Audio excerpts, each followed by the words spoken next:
You're listening to Vancouver Co-op Radio, CFRO 100.5 FM. We're coming to you from the unceded traditional territory of the Squamish, Musqueam, and Tsleil-Waututh Nations.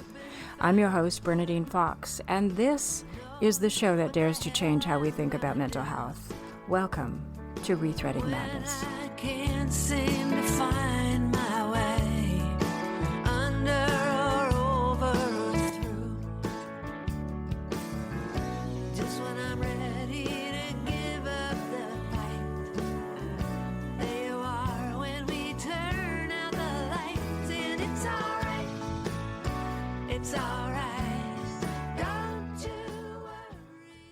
You're listening to Rethreading Madness on Vancouver Co-op Radio, CFRO 100.5 FM. I'm your host, Bernadine Fox, and today I'm talking with Kassandra, who's a former foster kid who now does equity and human rights work and is finishing her MA at Royal Roads in Global Leadership. Welcome, Kassandra. Thank you so much, Bernadine, for having me. Oh, my pleasure. This really is my pleasure having you. We're going to talk about some probably very triggering material for those who have gone through sexual abuse in their childhood or trauma, maybe domestic violence.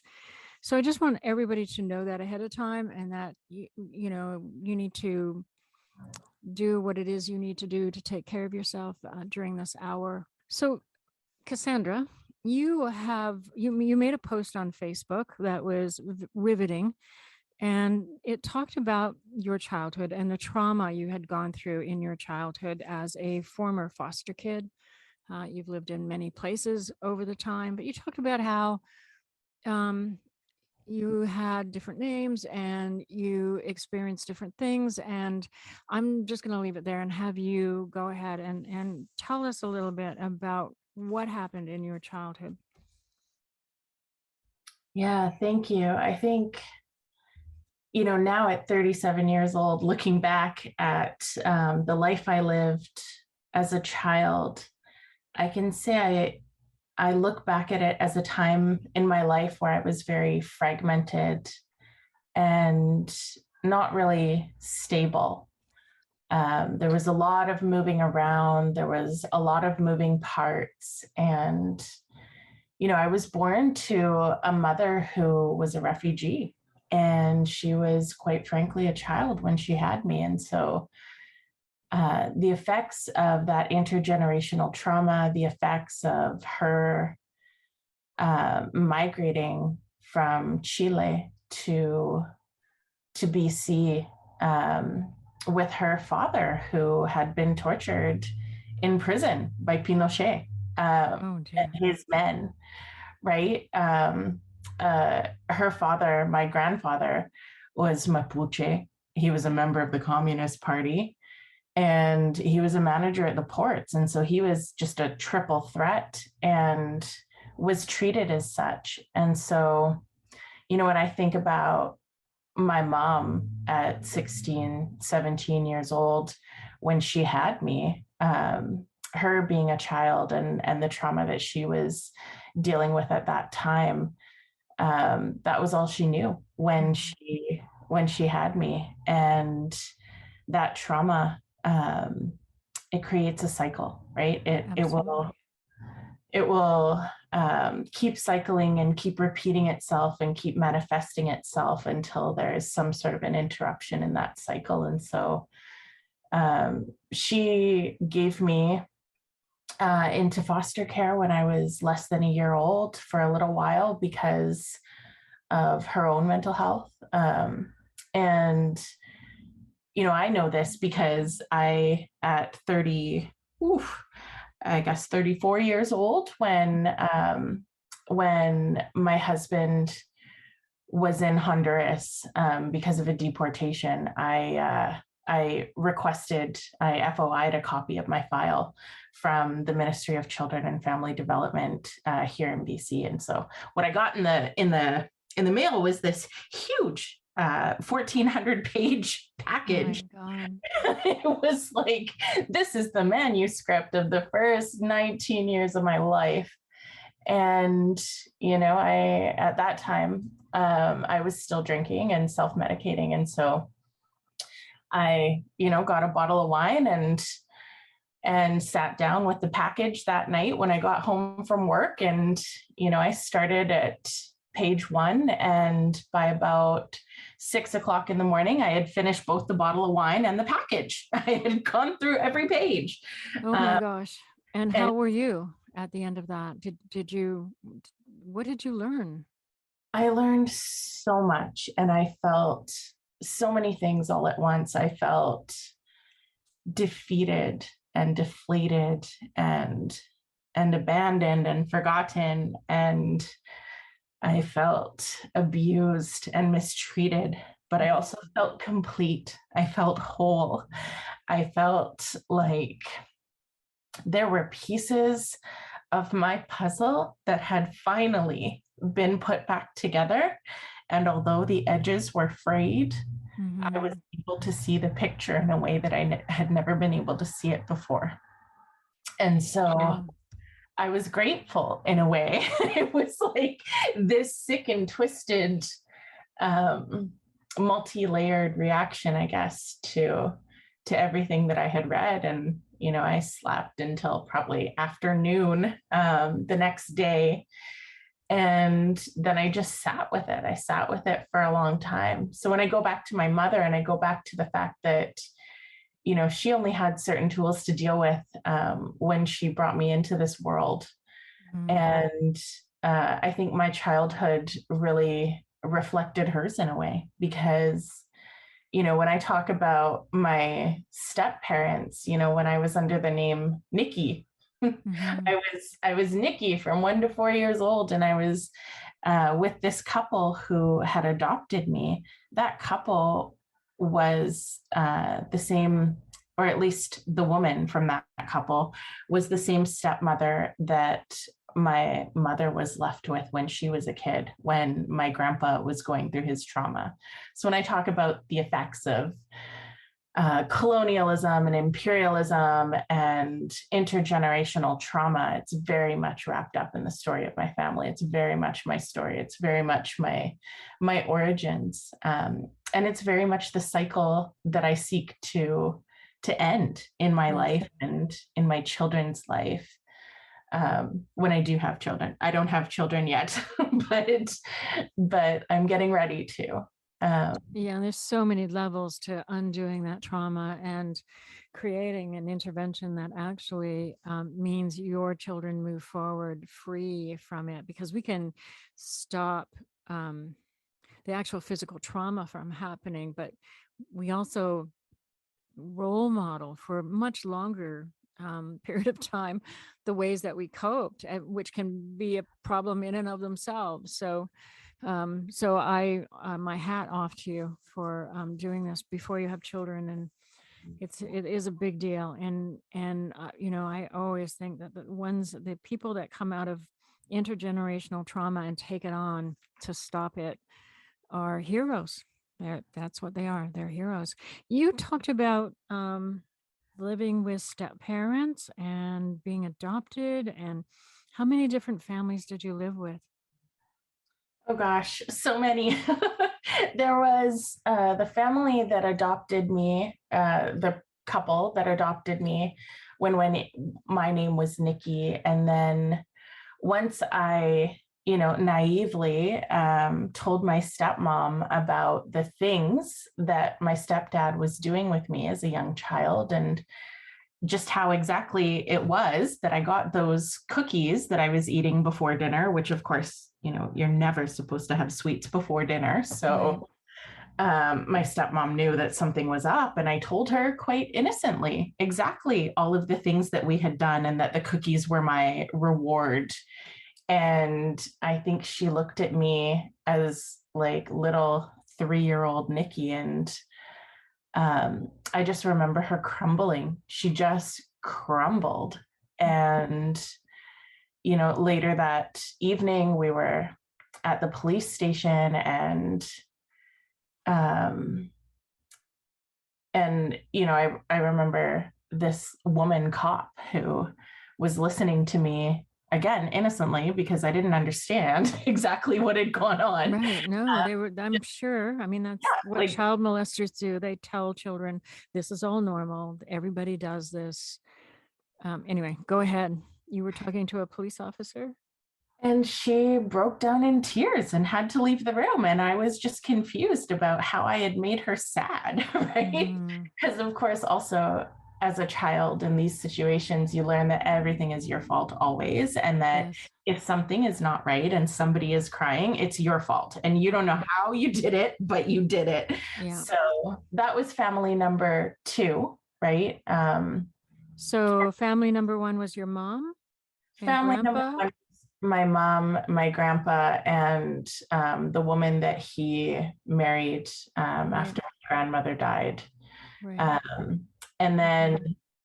I don't really count family number two, which was the foster family in Port Hardy and Port McNeil, um, but I guess that really was family number two. This would have been family number three, the family that adopted me, but it's the first family that I really remember Right. living with, right? Because Right. my earliest memories are the memories of what happened with my stepdad. Right. Um, and then once the police, found out what was happening, I was put into foster care uh, in um, in that area of the country where I was living at the time. Um, and then I was moved in to a second foster home before hopping on a plane with a social worker and coming back out to BC. So you had two more foster homes after getting away from your step parents where the abuse was happening. Mm-hmm. Mhm. Yeah. And And then actually, sorry. you came back to BC? Then I came back to BC and I lived with one of my biological mother's friends for a while. And then I was put up for adoption again. And I was adopted for a short time by a Chilean couple. And the the husband in that couple got congenital heart failure, and that coupled with the fact that I was an exceptionally angry young person, and that I was really, really traumatized at that age, and I don't know that couple really had the coping mechanisms to support me through that kind of trauma. Right. So their lack of coping mechanisms coupled with my exceptional needs at the time ended up in me being given back again to the system. And then after they gave me back We're to the just going to government. stop, Cassandra. I just need to stop because there was something happening with your audio. Can you just check all your connections? Oh, yeah. Everything is It was connected. just cutting out. Oh, okay. All right. So just go back and they brought you back to what you put in your post, the pet store, which was just shocking. There is, there is definitely a saying in the community of kids who have been adopted that, it can feel sometimes like you've been picked out of a pet store, right? Right. And so it's just kind of a running inside joke Ah, among people who are adopted kids who have been kind of in and out of the system. So they brought me back to the pet store, and that's when I moved in with the foster family that I ended up being with for almost 12 years. 12 years is a long time. Was that a healing thing for you, or was it just a stopgap? I think it was in a lot of ways.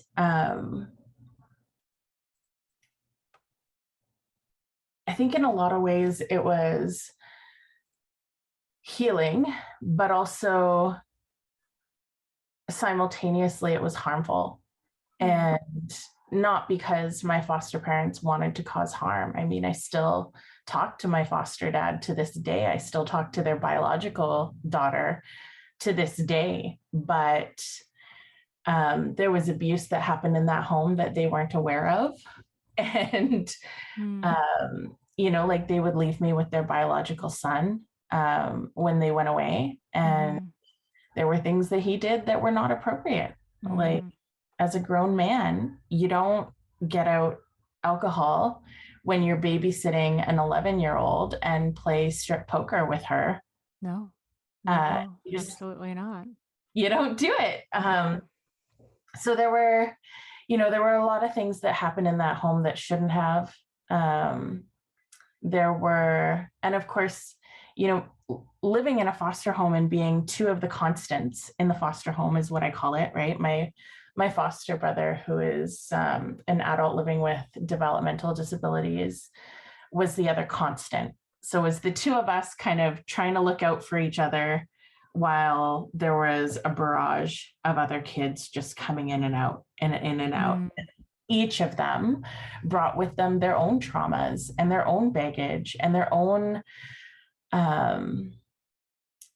behaviors that were sometimes violent or sometimes Mhm. overly sexual. And there were a lot of things, that happened in that home just as a result of where everybody was at the time. And so, and there's also like a cultural kind of disparity between my foster parents and their understanding and their way of the world, the way they understood religion, the way they understood spirituality, the way they didn't understand their privilege, and the way Mhm.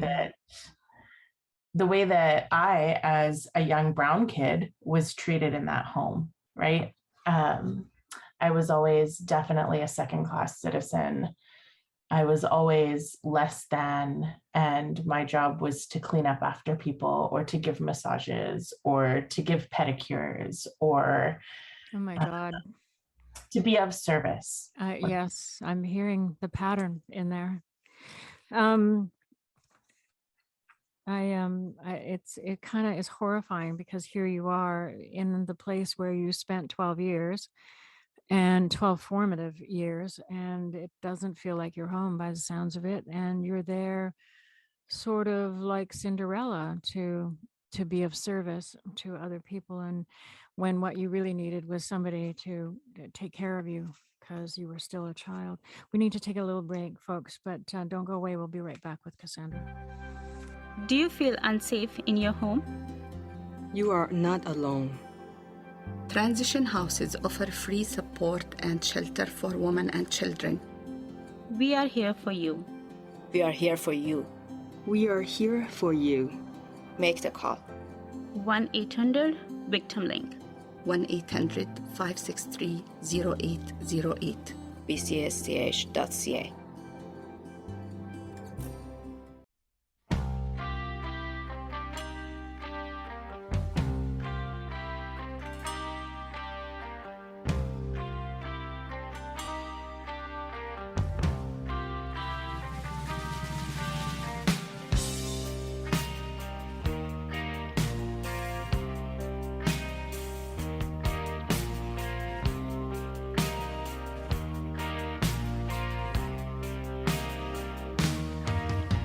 They cry in the dark, so you can't see their tears.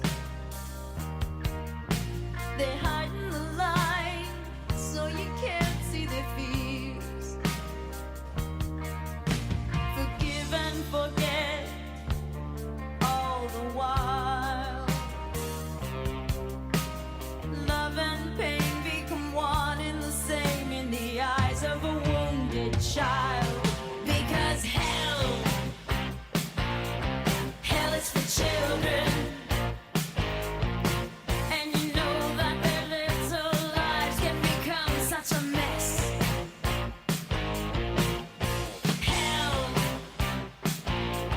Hell is for children. And you shouldn't have to pay for your love with your bones and your flesh.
You're listening to Rethreading Madness on Vancouver Co-op Radio, CFRO 100.5 FM. I'm your host, Bernadine Fox, and I'm chatting with Kassandra today about a difficult topic on sexual abuse in childhood.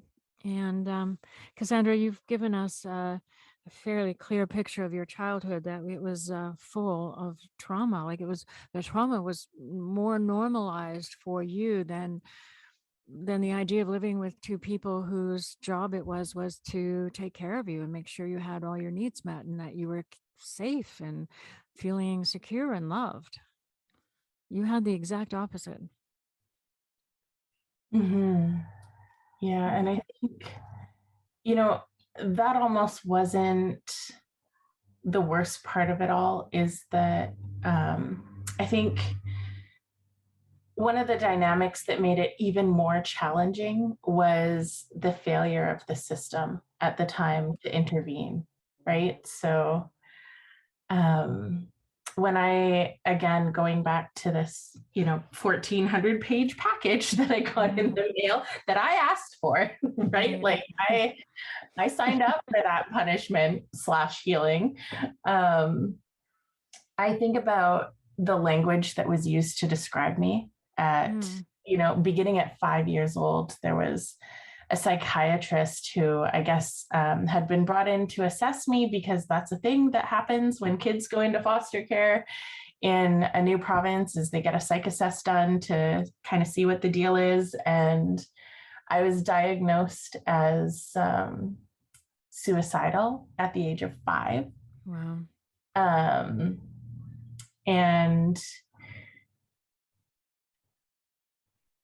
And I think that was one of the things that struck me hardest when I read through that package. Mm-hmm. Right? Suicidal ideations at 5 years old. Kassandra looked at me and told me that she would rather just die so that she could start over again. Oh my goodness. And I have to tell you that I also stayed in that place for my whole adolescence, and probably until about 30, 31 years old. Mm-hmm. So, and suicidal for basically most of your life. That kind of makes sense. I mean, the childhood that you had was so very, very traumatic that, as a child, you don't have many coping skills. We have very, very few coping skills. But if you're left with the memories and the images and the things that people have done and said to you, then I can see a 5-year-old getting to that place. And it's a very sad place for a 5-year-old. And it's very sad that was the majority of your life. Yeah. And I guess, through all of that, one has to function, right? And so I went through the motions, and I did kind of okay in school because it was a distraction, right? And it was a welcome distraction. And then after school, or I guess before school ended, I came to a point with my foster mom where we just weren't seeing eye to eye, and I felt really villainized by her and unseen by her. And so I moved out on independent living. Mm-hmm. And then I began the real kind of journey of trying to find myself, trying to find where I fit in, reacting to going from a ton of rules to not so many rules, reacting to my ministry representatives, my social workers, and how they interacted with me, or how they made decisions for me that I did or didn't agree with. This is after you left and went on independent living? This is when I was on independent living, yeah. So independent living isn't really independent living. It's you get to live on your own, but other adults are making decisions for you about what you should and should not do in your life. Yeah, it's almost like it's kind of like a transition from being in foster care to living Right. truly on your own, right? Like your rent gets paid by the government, and you get some money for food, and it's cheaper than paying a foster parent. So, the government saves some money that way. Mm-hmm. But also, I guess I'd say that if I hadn't been on independent living after being in foster care and before being just cut off ministry care at 19, I don't know that I would have survived, because, there was a lot of exploration that I was able to do, and a lot of messing up that I was able to do, knowing that my rent was paid Right. no matter what at the end of the month, right? Right. And I wasn't going to end up out on the street, at least until after I was 19. So what kinds of things did you deal with as consequences from what was left over from your childhood? How did it impact you in those years? I think I definitely was rebellious. Nobody could tell me anything. I did not trust authority. I also always felt the need to be of service, right? And I always felt the need to be helpful. And if I was just helpful enough, then, people would accept me. And I think that's kind of what landed me in the line of work that I ended up working in. I remember, having a job at a shoe store and then being fired for calling in sick, and then being with a partner who got me a job at a grocery store downtown. And, we ended up unionizing that grocery store, and I ended up working with the union for a while, because somebody who doesn't have a lot of respect for authority and somebody who loves to be of service is a great person to work in the labor movement. It's a great person to do organizing work and membership service work, and it actually was a really great fit. But the problem was I hadn't dealt with my trauma, and I was still self-medicating, and I was still self-harming, and I was still trying to show up at the office on Monday mornings with my head held high. And the way that I was able to interact in the world was not me showing up as my best self. What does that mean? It means that I was not good at managing my triggers. I was abusive, I was volatile, and it wasn't always matching the behaviors of the people that I was coming into contact with. And so I felt like I had turned into this monster, right? Like the monster that everybody said that I was when I was younger, or the monster that I had internalized that I must have been when I was younger, to get the treatment that I got at the hands of the adults in my life who were supposed to care for me. Yes. Had manifested itself, and I had become the expectation, or I had become my own expectations, and I had become the expectations of the predominantly white bureaucrats who were handling my file throughout ministry care, right? I had manifested that self. And then, I went back into the grocery store for a while. I worked there for a while. I found out, funnily enough, or just awfully enough, that the person who abused me sexually when I was a kid, my stepdad, was working beside me in the same grocery store Oh that, my God. that we unionized on the other side of the country, no less. And I remember, Sorry, I got lost there. He was in the same grocery store, but on the other side of the country, or? yeah, so I lived with that couple, Mhm. with Pierre and his wife, Right. Joanne, in Montreal and then Ontario. Okay. So was he still in Montreal when you just I'm confused. I'm sorry. So you said that you were working in the same store, but he was working in Montreal and you were here. Did I get that right?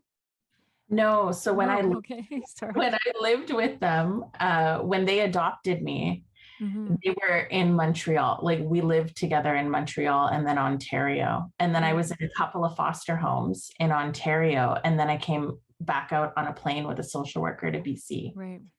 Yeah. And so in my head, I was on the other side of the country from him. Like he Yes. never left that side of the country. And and it wasn't because, you know, trauma does things to our brains and protects us from things that we don't really want to know.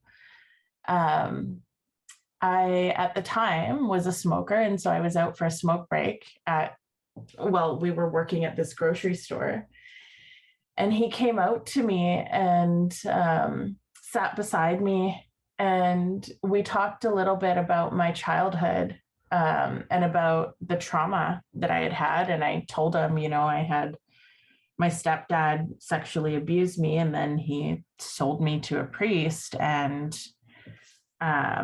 I just had this memory of him telling me that that was my godfather, and then laughing, right? And the priest being like, "That's not funny." And then he left me with that priest, and you know, like things happened, and I screamed bloody murder, and he had to come pick me back up. And his words to me were, "You remember that?"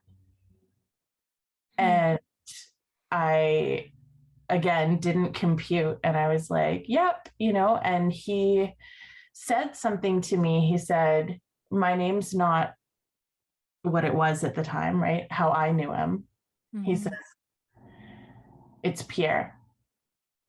And he said, "I think your life is so messed up because of me.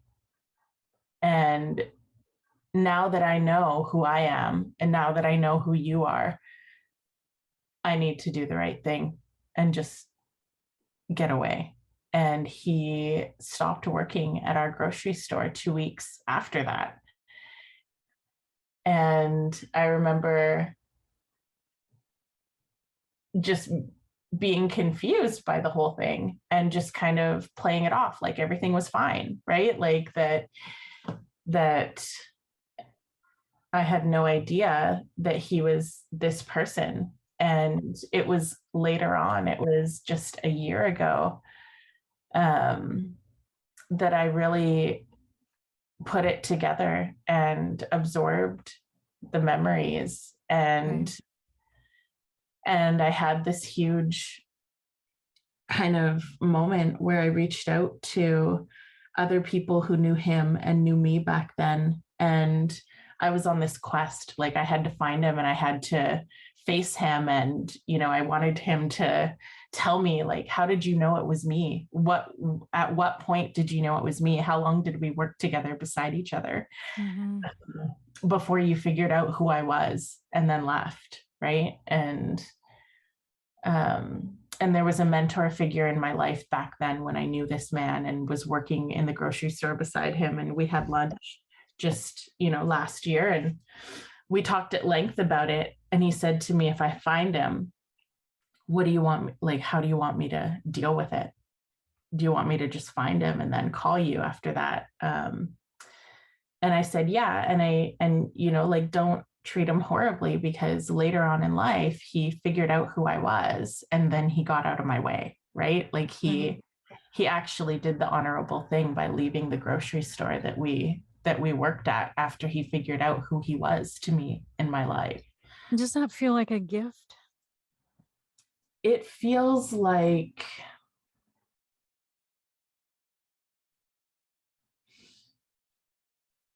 it feels like the best I could have expected out of him. Mm-hmm. It feels It's actually shocking. Most offenders don't behave in kind ways when they're outed. So we have to take a little break, Kassandra. So I'm just going to do that here, even though I know we're not finished this part of the story, but we just need to take a little break, folks, and we'll be right back. Created by your First Nations Health Managers Association, we introduce InfoPoint, a convenient and accessible helpful desk for First Nations health managers looking for credible sources of information on COVID-19. Don't have time to dig? Talk to a real person now at 1-855-446-2719 or email infopoint@fnhma.ca. Indigenous Health Today is another resource of information by region at ihtoday.ca.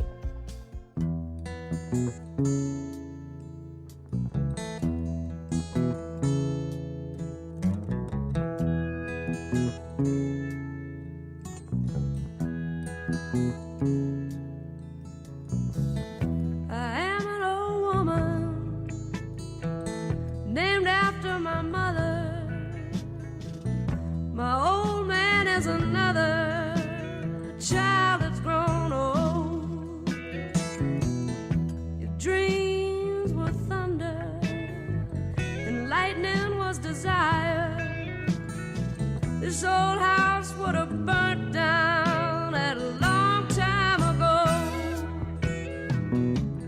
Make me an angel that flies from Montgomery. Make me a poster of an old rodeo. Just give me one thing that I can hold.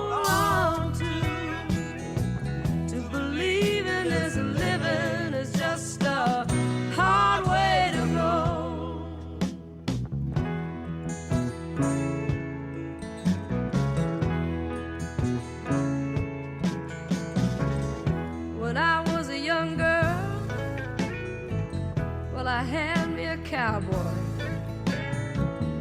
There weren't much to look at, just a free rambling man.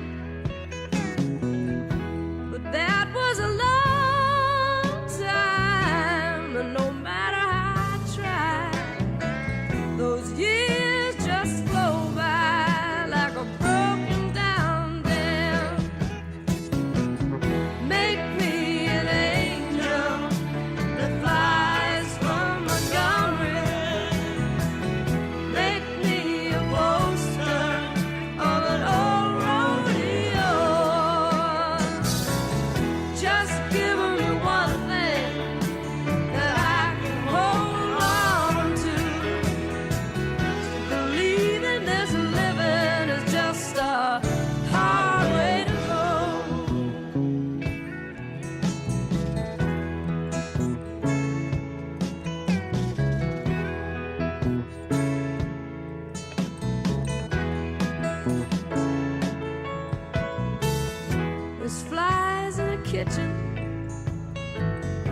I can hear them, they're buzzing, and I ain't done nothing since I woke up today. How the hell can a person go to work in the morning and come home in the evening and have nothing to say?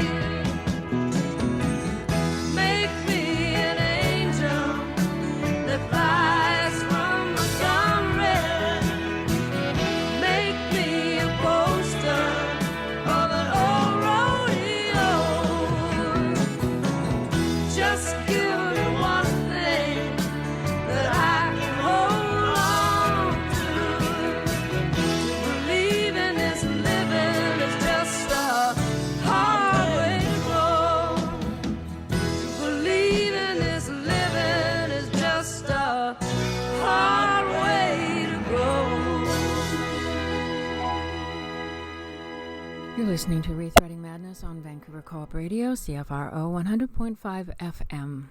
I'm your host, Bernadine Fox, and we're about to go back into my chat with Kassandra But I just want to remind you all that we are talking about her experience of childhood trauma, and as such, it can be triggering for others. Please do what you need to take care of yourself while listening. How you doing? I'm okay. And actually, when you asked me, was it a gift? I think it's the best I could have expected out of him. The person that I was having lunch with, who is a real mentor figure to me back then, and still is, was like, well, do you want me to punch this guy in the face? And I said, no, because he actually did do the right thing. And he actually did get out of my way. And he said, this mentor figure that I was having lunch with last year said to me, I doubt that he's even still alive, because he was in such a dark place. Like it was very apparent that he was using, and that he was deep in his addiction. And I think that's what brought me to my own understanding was, this was a man who was not in his right mind when he did what he did to me. And when I think of the ways that I've been abusive in the past, it has always been moments where I have been so deep in my own pain that I haven't realized the pain that I've caused to others. Right. It's the way that I think about my mother. It's the way that I think about my grandfather. It's the way that I think about anybody who has hurt me or anybody who I've harmed. It's the way that I've been able to forgive myself for the ways in which I harmed and abused while I was acting out of my trauma. Right. And it's the way that I continue in my resolve to work through my trauma, right? And I think this is how I found my healing, right? I found my healing by being able to look at myself in the mirror and say, you know what, Kassandra, you're not a monster. You're just a person who has a lot of trauma. And it was through learning to love the pieces of myself, learning to love those fragments, that I was split into throughout my childhood and my adolescence. It was learning to embrace every one of those pieces, that I was able to then coax those pieces back into myself and back into my core. And if I had to characterize what healing has looked like for me, it has really been learning to love every single one of those pieces. And I've done it with the help of friends who are just generous, loving souls. I've done it through therapists. So I do have a psychologist who I see and I have a great relationship with. And I've seen 2 other psychologists voluntarily in my life. And I like that, voluntarily. Yes. There's so requires being, yes, no, go ahead. Yeah, absolutely. It requires being willing to do it. And I think because I was forced into so many counseling environments that were not holistic, they were not culturally appropriate, they were not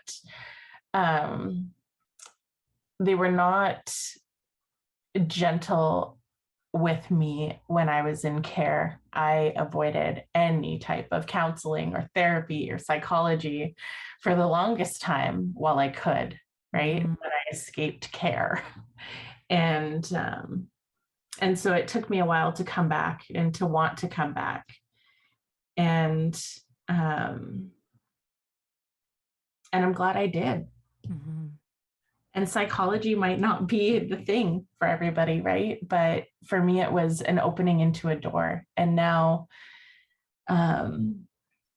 I explore different methods of healing. I explore what our Indigenous spirituality is back in Chile, right? I'm being more connected with my Chilean roots and that spirituality, and being more connected through searching my DNA for what the spiritualities that are indigenous on my biological father's side would have been. I'm seeking somatic trauma therapy because sometimes talking about it can be re-traumatizing. Oh, absolutely. And there's some parts of trauma that just don't have words. You're talking about trauma that happened between 1 and 4. There's a lot of that that doesn't have words attached to it. Somatic therapy makes it possible to process that without the narrative. Exactly. And it's such a gift. There are certain yoga poses. I remember my first 4 sessions of yoga when I really got into it. At the end, we do a shavasana, they call it at the end. It's like the lying down pose where your body is supposed to absorb all of the goodness that you just gave to it throughout class. And I remember just silently sobbing uncontrollably because I had so much that I had been carrying that I needed to release. And I did. And I still do to this day. I think I probably cry every day, at least twice, and sometimes they're happy tears, and sometimes they're angry tears, and sometimes it's just a physical release. And it's a gift that I give to myself every day. Yes. Is that ability to be open, to be raw, to be vulnerable. And my posts on Facebook are part of that gift that I give to myself, of coming out into the world and being public about the fact that I wasn't okay for a long time, but that I am now.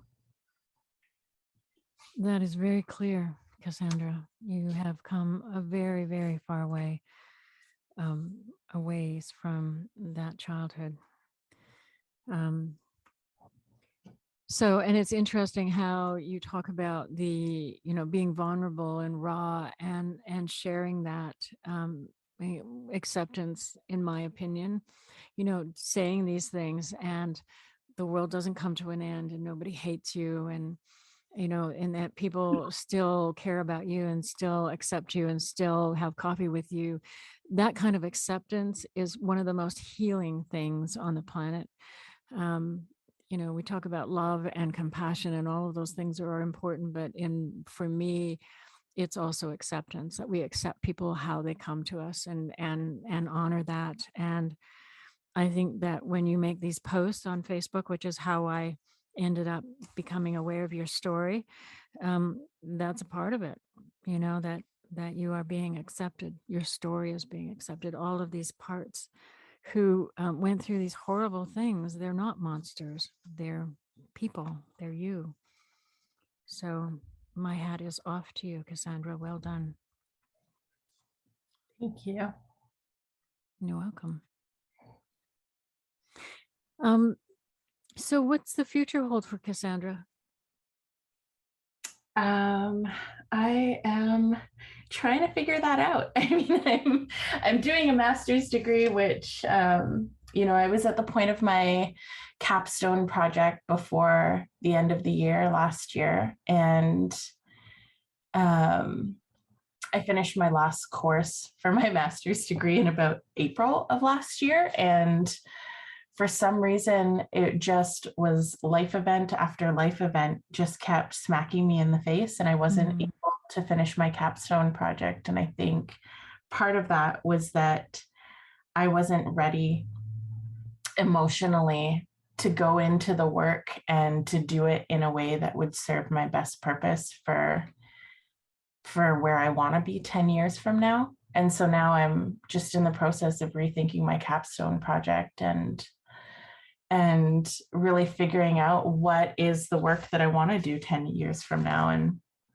I've considered everything from, taking getting a degree in psychology and being a therapist to help other people, to going a more non-traditional route and a more holistic route, and being a consultant and somebody who does somatic trauma therapy, but also does equity, justice, diversity, and inclusion work, and molds those together. Because I think that there are many ways in which the trauma that we receive in childhood, or the trauma that we go through in childhood, mirror some of the relationships that we get into in our working lives and in the institutions that we kind of interact with on a day-to-day basis. And I really believe that whenever we're doing work that creates social change, that we also have to be doing trauma release work at the same time, because we're all traumatized, whether we choose to admit it or not. We are all traumatized by the systems that we're forced to live and work within these days. So yeah, I agree. And it doesn't matter what kind of trauma, it's all relative. And there's, there is no hierarchy of abuse. It just is trauma. Trauma is trauma. Thank you, Kassandra, for coming and chatting with me and being your vulnerable, raw self, and sharing this story with my listeners. Thank you so much. Thanks again for having me. It's been a pleasure. Thanks for this work. Oh, thank you. You're welcome. And we'll be right back, folks. Hey, did you know Red Eye has a podcast? You can tune in to Red Eye every Saturday morning from 10 a.m. to noon, and now you can catch our interviews anytime. Look for the Red Eye podcast on iTunes, TuneIn Radio, or a host of other podcast apps. Or you can check out our latest episode right on our website, coopradio.org/redeye. Are you a renter in Vancouver, wondering how you'll be able to pay rent during the pandemic? Are you worried about rent debt, or the possibility you might be evicted from your home? The Vancouver Tenants Union has your back. They have been very busy during the COVID-19 crisis, trying to effect legislative change that protects renters all over the city from rent debt, rent increases, and eviction. Find out how you can be involved by visiting their website at vancouvertenantsunion.ca, or send them an email at tenantsunion.yvr@gmail.com. You've been listening to Rethreading Madness on Vancouver Co-op Radio, CFRO 100.5 FM. I'm your host, Bernadine Fox, and I've been chatting with Kassandra about her experience of childhood trauma. It has been a riveting conversation, and I want to express my gratitude for her ability to be raw and authentic for us in this conversation. I am grateful to Pat Benatar, Bonnie Raitt, and Sherry Ulrich for the gift of their music, but as always, my thanks goes out to you for joining us today. Stay safe out there. If you have questions or feedback about this program, or want to share your story, or have something to say to us, we want to hear from you. You can reach us by email, rethreadingmadness@coopradio.org. This is Bernadine Fox. We'll be back next week. Until then. When I can't seem to find my way under or over or through, just when I'm ready to give up the fight, there you are when we turn out the lights, and it's alright, it's alright. Don't you worry, it'll be alright. Why do I always believe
a cliche, just words people say